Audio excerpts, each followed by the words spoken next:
ভাই কোথায় যাচ্ছেন? রাষ্ট্রীয় সফরে চায়নায় যাচ্ছি আর কি। বলছিলাম আমাদের ভারতবর্ষে এসে এক কাপ চা খেয়ে যান। হে মোদিজি, আপনি আবার চার ব্যবসা শুরু করে দিয়েছেন নাকি? আপনি অতীত নিয়ে লাগাছাড়া দিচ্ছেন কেন? আমি তো আপনাকে রাষ্ট্রীয় সফরের কথা বলছিলাম। না, আমার হাতে সময় নেই। দাঁড়ান, ইউনুস ভাই চাইনা যাচ্ছেন, ভালো কথা, বুঝে শুনে যাবেন। ওই শালারা কিন্তু মানুষ ভালো না। আমি একবার গেছিলাম, শালা 3 দিন লাইনে দাঁড় করিয়ে রেখেছে, তবু চুংচাংয়ের সাথে দেখা করতে পারলাম না। ওমা, রাতের বেলা আমাকে ফুটপাতে ঘুমাতে দিয়েছে। শালারা হাগু করার জন্য বলে নাকি আমাকে মরুভূমিতে গিয়ে হাগু করতে খোলা আকাশের নিচে। আপনি জানেন না ওদের এখানে?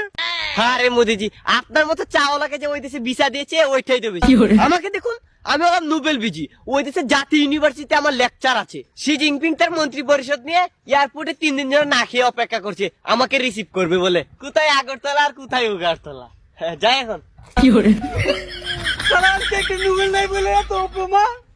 এই শালা ভারতবর্ষের নাগরিকদেরকে এত করে বললাম, তোরা কুলা ময়দানে হাগু করিস না, কুলা ময়দানে হাগু করিস না। না, পাতা মেলিয়ে কুলা ময়দানে হাগু করে দে। এই কুলা ময়দানে হাগু করার কারণে আজকে আমার নোবেল পুরস্কারের পথে বাধা হয়ে দাঁড়িয়েছে। শালা ভারতবর্ষ যদি এখন থেকে কুলা ময়দানে হাগু করিস, একদম পাতা কেটে দিব, আইন জারি করে দিব শালারা।